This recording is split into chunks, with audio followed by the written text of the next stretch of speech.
Welcome back to Streets and Eats. Today we are talking with Marissa Pedersen about finding her extended family, her ancestral family in Ireland. It's going to be very exciting. Welcome to Streets and Eats, the travel and food podcast dedicated to taking our listeners to the sights, sounds, and flavors of fascinating places near and far, both on and off the beaten path. We're Jim and Corinne Vale, and we've been traveling internationally and domestically together for decades, visiting more than 90 countries in all 50 states in the USA. We'll share all of the local knowledge and food expertise we've gathered through years of living as expats in Asia and Europe, as well as traveling with families spanning multiple generations around the world. Join us each week for a new adventure. Hi, Marissa. How are you today? I'm good. Thank you for having me. Well, you're very welcome to be here. We're excited to hear this is a joke between Jim's family and me. His family inside is joke from Ireland. And I guess they've since proved it after 25 years or so. But before that, it was a very tenuous link. And but apparently there is a link, and they are quite a bit Irish. So no, I have to concede that fact a little bit. But I also feel that there's a lot of Americans who have this affinity for Ireland and like to say that they're Irish. And I think it's even a big joke in Ireland. The people that we've visited in Ireland at B&Bs and stuff, and they're like, "Oh, are you here because you're Irish?" And we're like, "No." Because I think it's pretty well known that Americans like to be Irish, but you truly are Irish. Yes, I am Irish. I'm a quarter Irish, and my grandfather on my dad's side was from County Donegal. It's kind of the northwestern part, really beautiful part of Ireland. Gorgeous part. And that's where my family is from as well. My dad did actually was able to track down the area where his grandmother came from, but he never really found any family in the area. No. Yeah, it's hard because a lot of people have since moved, but we were lucky to have the house my grandfather grew up in still in the family. So we're able, through my dad, to contact a cousin of his to connect with them and start this whole process. That's amazing. So how long ago was that? That was my honeymoon. I think that was about 7 years ago. We went to Europe for a month, my first time abroad. So it was very exciting. And then we ended in Ireland. My husband had studied abroad in Limerick for a year. And so he had some friends in Ireland as well. So he wanted to stop there at the end of the trip. And then I was talking to my dad about it. And he said, well, I still have a cousin I talked to in the family. Let's see if they happen to be at the home, because they normally live in Scotland, but they have what they call it the vacation home now. Let's see if they happen to be in the area when you're there. And they were, so we were able to connect and start planning that process to visit. And so what happened? So we got a rental car. My husband drove. I was a little bit scared on those very small Irish county roads. Narrow and windy and hilly. All of those things. They make jokes about sheep being in the way, but we stopped multiple times because there were literally sheep in the road. We had to wait for them to cross. But we had been told to meet on Main Street of the town that he was from, no address. And we were wondering how we were going to find them, but it's very, very small town. So there was the pub on Main Street, and they were surely there waiting for us outside. So what was the town? Gortahord is the specific town he's from. It's a very small town. I'm not sure the population. There's one hotel, maybe a couple of restaurants. We went out to a restaurant with them, so we followed them to the restaurants, a pub, of course, fish and chips and Guinness. And then we went back to the house where they were staying, which is my grandfather's house. So we were able to spend the night there, which was really fun. We saw the remains of the house my grandfather was born in, which is just behind there.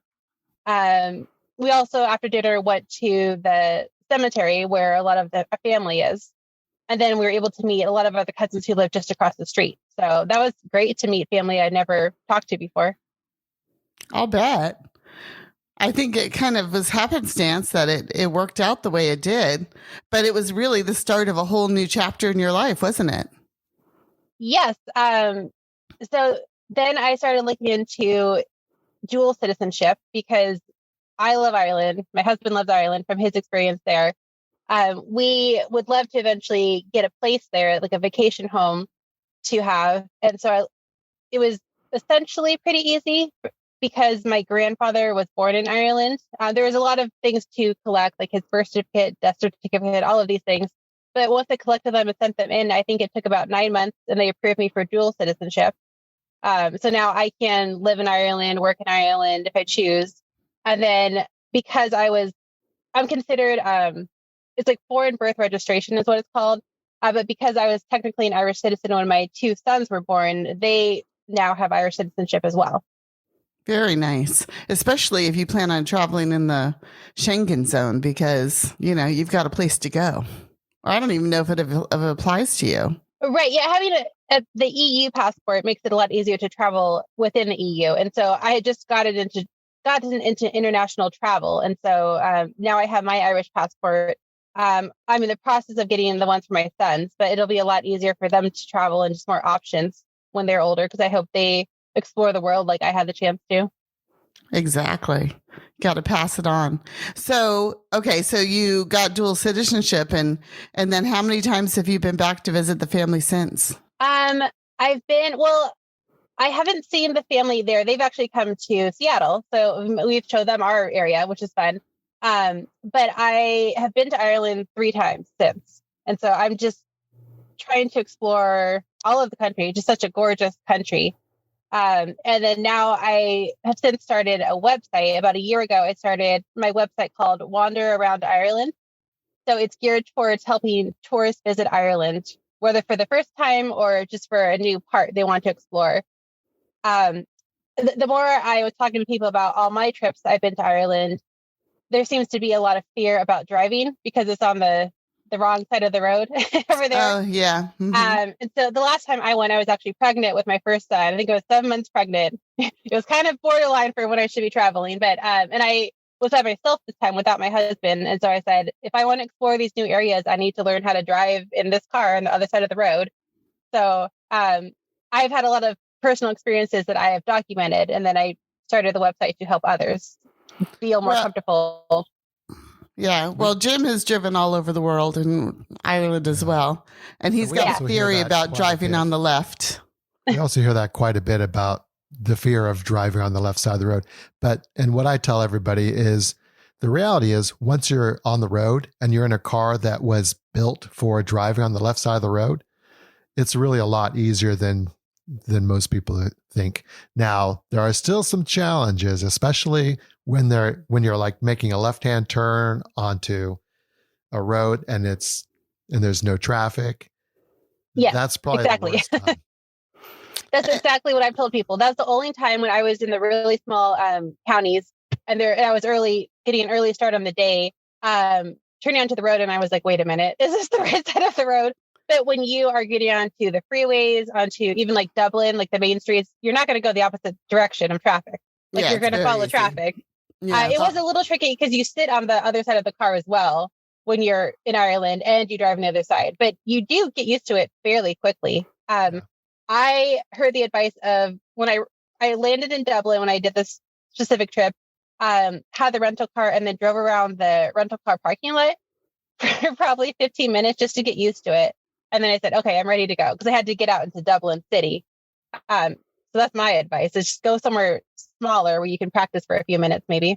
And what I found is I have a harder time adjusting when I come back. For some reason, after I've been driving on the left side of the road for a long time, and then I go back to a country where it's driving on the right side of the road, I find myself stopping a little bit going, wait a minute, which lane am I pulling into now?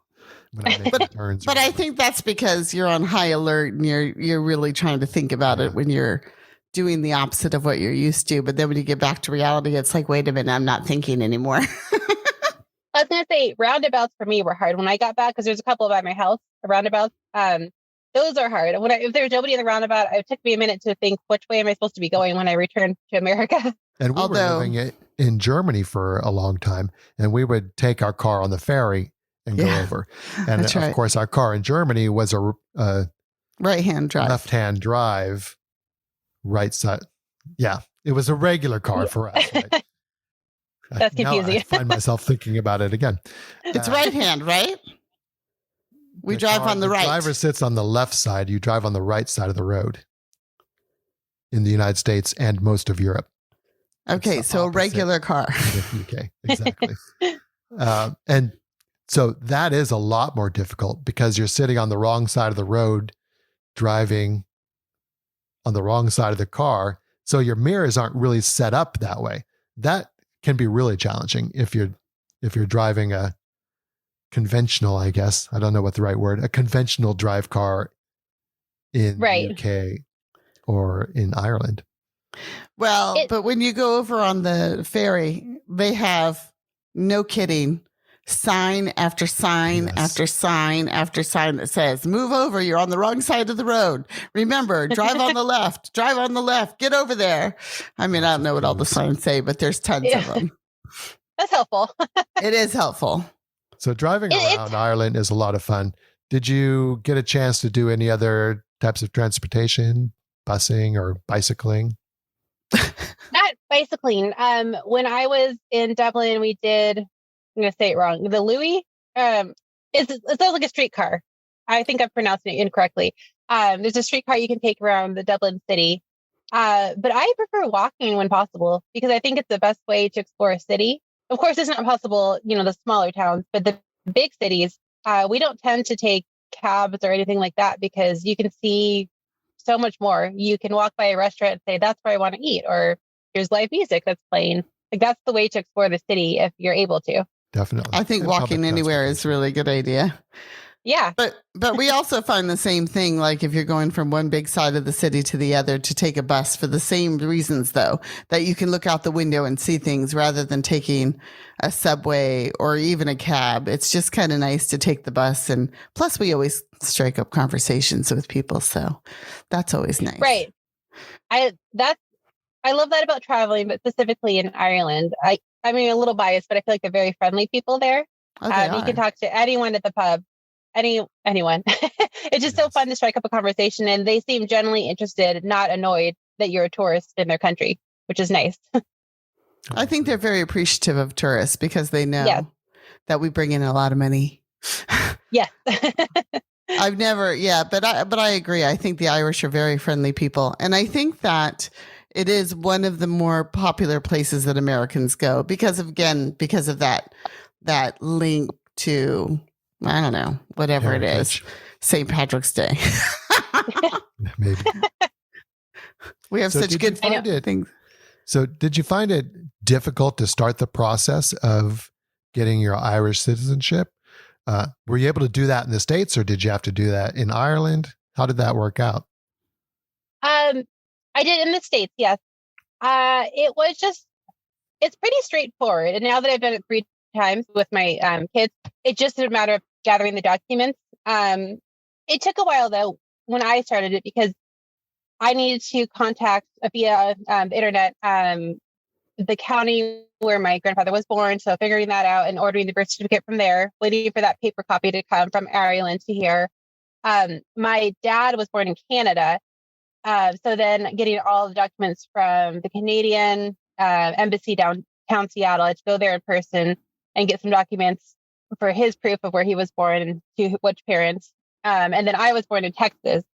So, I mean, that was a little quicker, but still. So kind of getting documents from all over the place. But once you have all that, it's just checklist and you send it in to Ireland. So it takes a while.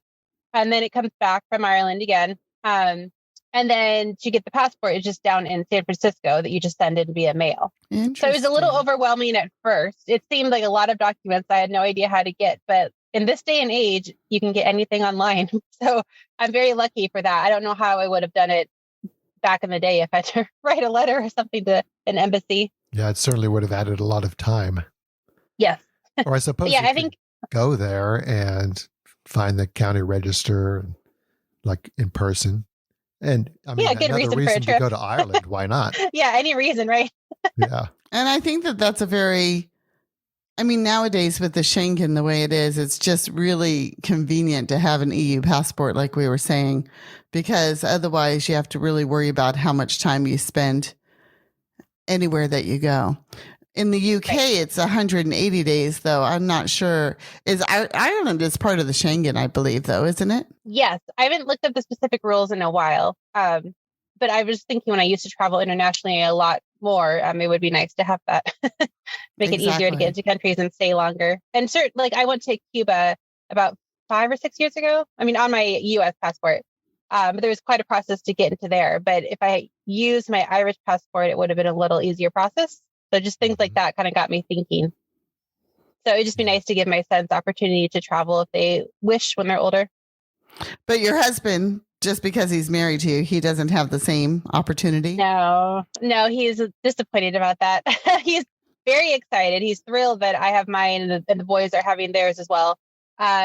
We looked into that. If we chose to move there, it would be very easy for him to get, I'm not sure what the word would be, approval essentially to work there. He would just have to show that he's married to me and that I'm an Irish citizen, and then he's able to secure a job. But he can't be an actual citizen like we are. Oh. Yeah, they have to end the rules somewhere, I think. And my sons will be the last ones who it's passed down to. So their children will not have the same privileges. So it has to be great-grandparent? It's a little confusing. For me, it had to be grandfather. So it's my grandfather. But because I am an Irish citizen, when they were born, they were able to get it. But somehow that's the last generation. I'm not quite sure how they do the rules, but Of a percentage or something. Yeah, I'm not sure. I mean, I get it. They don't want to keep passing it down for years and years, maybe, but that makes sense. How old are your children? I have a 1-year-old and almost 4-year-old. So it's very busy. Very busy. We remember those days. Yeah, it's a lot of fun. When my firstborn was born before COVID, we traveled a lot with him. We've been to Canada, California, Arizona, Alaska. Kind of shorter flights. And we had planned to go to Ireland, but then COVID happened and then decided to have the second child. So we're hoping to take them maybe in a couple of years and be there for at least a month to maybe rent a house to be there for a while and slowly explore the country with them, because traveling with children is a slower pace than my husband and I are used to. Yeah. We did it our whole lives. So we totally understand what you're saying. Yes. Yeah. I mean, we took our kids everywhere, and now we have a grandson and he goes everywhere. He's in Vietnam right now. So if you were going to Ireland for the first time, which I know you've done, but you kind of had a different view when you went, where would you suggest people go? Like, what's your favorite part, maybe? I love County Donegal, by the way. It's gorgeous. Yes. Well, that's what I was going to say. The northern part, and not just being biased because I'm from there. County Donegal is on the northwest side, and then you have the actual country of Northern Ireland kind of on the northeast side. That whole coast, so the whole northern coast, is gorgeous. That's what I did in my last trip mainly. I had a partnership for my other website where I stayed in these country house hotels, they call them. The really old kind of manor houses that are now essentially like a bed and breakfast all over the northern side. And so I explored different areas. But the coastline is gorgeous up there. There's like Malin Point, the very northern tip of Ireland, which is really beautiful to see, really, really windy. And then you can go over to the northeast side, the Giant's Causeway. Giant's Causeway. But then there's a road too. I'm completely blanking out. I think Coastal Causeway. Might be getting this wrong. I should know this. But it goes all along the northeast side and down past Belfast. And at one point you can see Scotland on a sunny day, on a clear day. But it's gorgeous. There's so many places to stop there. I have a whole article on just stops to do on a Northern Ireland road trip, because I think it's really, really pretty. It's so hard because everyone wants to go to Dublin, and I think they should go to Dublin because I think it's a fun city. It's very historical. There's a lot of things to see there. And I recommend, not normally a fan of tours, but we kind of had a tour guide through my husband's friend who joined us the first time in Dublin. And he was pointing out, this is the post office where this historical event happened. This is where this happened. And I would have just walked right past it because not all of them have these big signs. So I recommend getting a tour guide or someone who knows the city and having them show you Dublin to see what exactly you're walking by, because there's so much history there. Yeah, we always say we're not big on big cities as far as, I don't know, we've been to plenty of big cities, but you have to fly in, and that's where all the museums are. And exactly. there's definitely reasons to go to big cities for sure. But we do tend to find ourselves more exploring the countryside and the smaller towns. And there's history everywhere. Yes. No, I agree. I just say start in Dublin because most people, if it's the first time they want to see Dublin, your flight likely flies into Dublin anyways. So I recommend staying there for the night at least, getting a little bit adjusted and maybe exploring the city, but always leave Dublin. Like always go out and explore. Exactly. You go down to Cork, go south to Cork. There's so many places. Galway on the opposite side of the coast is beautiful. If you have the time to drive all the way around, it's gorgeous. And it's a small country. It really doesn't take that long. Yeah. A couple of weeks gives you quite a few options. Yeah, if you can do a couple of weeks, that's ideal. That's perfect. And I recommend Belfast too. I think Belfast has a bad reputation from its past troubles, but it's definitely changed over the years. I've been there 3 times now, and I felt safe. It has its own history in itself, which is interesting to see. You can do the Black Cab tour there, which is amazing. Yes, there's I think a lot more to that city people don't realize, and it's only, I believe, about 2 hours north of Dublin, pending traffic. So it's great to kind of loop back on your way back to Dublin and going home, at least a day there. And they have the Titanic Quarter, which I find the history of the Titanic fascinating. So we spent hours at the museum there, and then you can walk around and see the shipyards and such. Yeah, that's one of my favorite museums. It is. Anywhere. It's fascinating.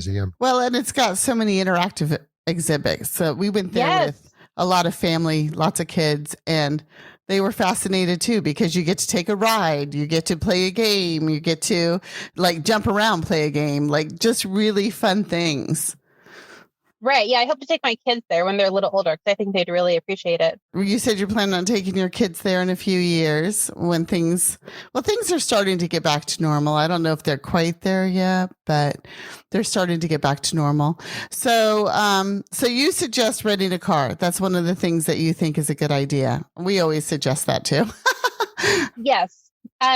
Because again, when I went by myself for the last time, my husband was not able to come. So it was either I stay in the cities and explore kind of what I've already seen, because I had seen the cities already, or I learn a new skill, and then I'm able to get out there that much more.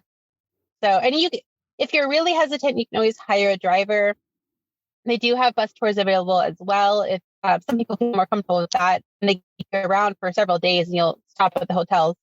But if possible, to really push your experience, try to learn to drive on the other side of the road and get out there, because you can see so much more that way. Like there's nothing my husband and I love more, whether we're doing a road trip in the US or abroad, just driving into a small town and saying, there's a pub that looks fun, let's go in. Because you just discover so much more that way versus all the tourist must stop places. Well, and I think you meet people easier that way too. And you almost always see something, a sign or a building off in the distance that's not on your route, that you can say, hey, that looks really interesting. Let's make this turn and go see where it gets to. Well, that's one of the things that we really like to tell people. Have maybe a sketch of an agenda, an itinerary, but be willing to just go with the flow. And if something pops up that, you have an opportunity to do, then do it, whether it's a festival or, I mean, who knows? We've run into so many things that way, and it's just so much more fun. Or if someone invites you, on a fishing charter or whatever, we always try to say yes to everything so that we can commune, get to know the locals. Yeah, that's the best. And we've had a great experience with my husband knowing several guys he's still in touch with in Ireland. They're kind of out of Limerick, but they live in small towns. And so we've been able to go to, blanking on the name of the festival. The summer 26th, there's a festival right after Christmas. We were there. But we just kind of participate in the local activities they have there. It's really fun that way. And the Irish have their own sports that we Yes. found out about the last time we were there. And of course, the food can be amazing. So, this is Streets and Eats. What are some of your favorite Irish foods? So I should preface that I'm pescatarian, so I eat fish, luckily, Ireland, but I don't eat meat. So I'm not going to list any meat that they're really popular in Ireland. That's okay. But fresh fish, you get fresh fish everywhere because you're surrounded by the ocean in Ireland. I like that. I like Irish soda bread. I really got into that last time. I know it's such a small kind of side, but had some really good homemade Irish soda bread at the country house hotels I stayed at, and I really liked it. I don't quite like mushy peas. I know they serve that a lot. Me Not neither. my favorite thing. But any fish option I see on the menu, I'll usually order. Is that right? We love all kinds of food, obviously. But one of the things we discovered from driving around Ireland, which I think is a neat little aside, is that you can go to almost any garden center and they'll have a cafe inside the garden center. And they usually have scones and different pastries. And then, of course you can get your cup of tea. So that's always really fun too. Yes, and also the roadside stops are so different there. When they have the gas stations, they'll have multiple restaurants, a little grocery store, a big bathroom. It's so convenient to get everything there, Wi-Fi, versus just the little gas stations we have along here in the U.S. Exactly. So I love the roadside stops there. I think everything is just so much more, I don't know, organized. Is that a good word for it? And quaint. Everything's better there. Knowing that you're going to get a clean bathroom is a good thing to have on the road trip. That's nice, especially when we start in the States. I know. Sometimes you have to take what you can get, but when you have kids, it's a little easier if it's clean. It's a lot easier. So the car that you have boys, right? Yeah, 2 boys. We had 2 girls, so that makes it even more crucial, I think. So the car that you're renting, was it automatic? Yes, I did pay extra. So I grew up on a stick shift. I know how to drive a stick shift, but being 7 months pregnant and it being my first time driving on the other side of the road, I thought, let's not combine all these things. It's a little much. Next time, I'm sure, because my husband loves driving stick, I'm sure we'll get a stick and that'll be fine and I'll get used to it again. But it's been at least 10 years since I've driven a stick. So I did pay more to get an automatic, and that made me feel more comfortable. So you can, but my recommendation is if you're going anytime in really spring through fall, when it's peak season, book your reservation way in advance if you want an automatic, because those will sell out Americans very quickly.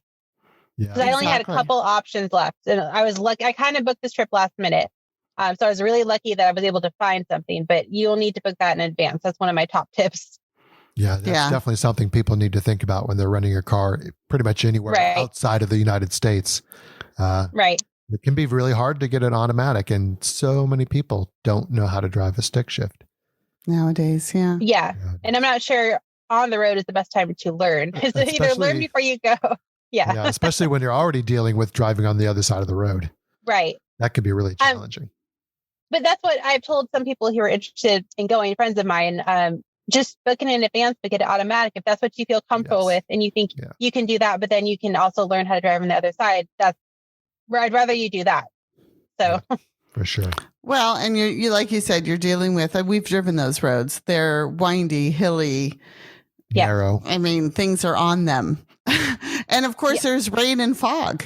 There's a lot of rain and fog, even in the nicer months. I mean, you're still going to hit some rain and fog. So why compound your troubles when you're trying to do it?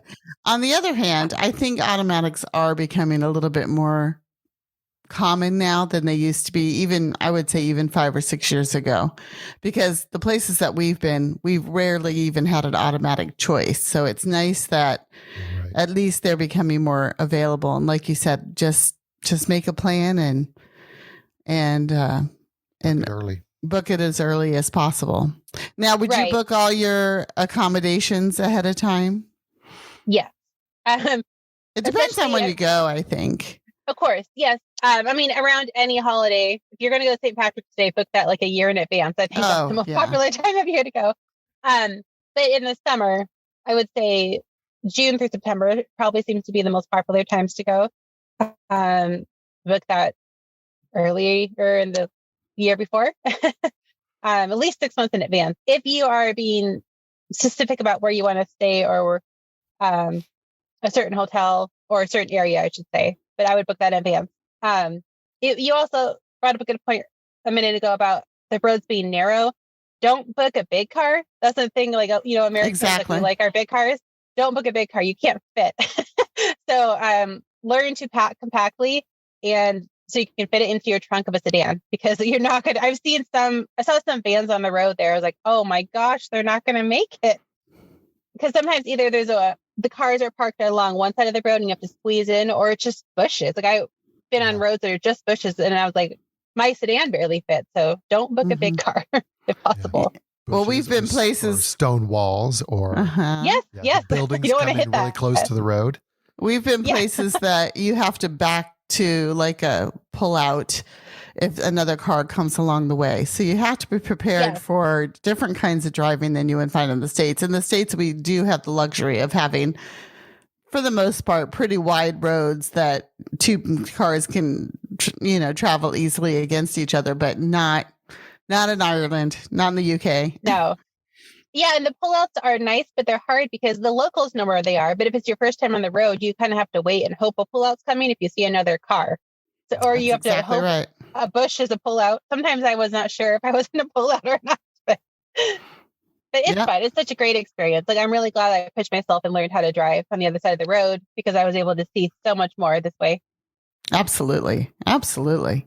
So what do you say is one of your favorite memories of your travels in Ireland? Well, the top one for sure would be meeting my relatives, because, again, like, as you've said at the beginning, so many people say they're Irish, and some are, like, some really are exactly. Irish. But to be able to actually go to my grandfather's house where he was raised, because unfortunately he passed away before I was born, so I was never able to meet him. So it was so fun to meet all the cousins and hear all the stories about him when he was younger. See a lot of pictures I hadn't seen. I was able to take a lot of photos from my dad, of photos of my grandfather, for him to see all the photos of the house. And I hope that my parents are able to come with us someday as well. But that was really special to be able to go there. Well, maybe you'll encourage other people to go. I think that that's a fantastic story. And actually, I've never heard of people chasing down relatives in any country and it not turning out positively. I mean, you may not find the relative, but you always meet people along the way, and you still hear stories about them and stuff. So I think that that's very cool. If you have a chance to ever go, if you can find out where your ancestors are from. So I'm half Polish. My mom was born in Poland and then moved here when she was pretty young. And so the house she grew up in was born into is not in the family anymore. And we didn't really have any contact. She's from a very small town in Poland. But I think it was my aunt who had the address still. And so I was able to track it down, and this is on a separate trip, go there and see this very small town that she was from and where my grandparents lived. And even though, again, I was not able to contact any relatives in Poland, it was so cool to just go there and say, this is where my relatives grew up, and see that. It is really cool. Yeah. And where was that? Can you remember the name of that town? I'm not going to pronounce it correctly. It's about 2.5 hours northeast of Warsaw. I had to take a bus for 2 hours and then a taxi from the bus station for an hour or for half an hour and get there. And nobody spoke English. I had booked online a hotel, but nobody spoke English in the town. But it was definitely an experience. It was fun. I'm sure. So now I'm wondering, could you have 3 citizenships? Could you also speak Polish? That's amazing. Yes, I could, because I've looked into it. Poland doesn't really list the rules. Like the rules on the Ireland embassy are very straightforward for the most part. It says if you're born through a descendant of someone who's born in Ireland, here's what to do. I tried to look that for Poland and I couldn't find that. But my dad is still a Canadian citizen.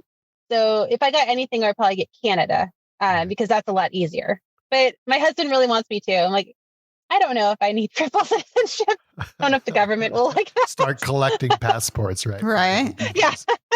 Maybe in the future. I don't know.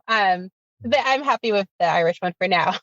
Oh yeah. Well, and I think the Irish one gives you a lot of the same Opens some doors. Yeah. Right. doors that Canada would anyway, because it's all part of the Commonwealth. But still, with the not EU Ireland. citizenship, Ireland's I part think of the that that's EU. huge.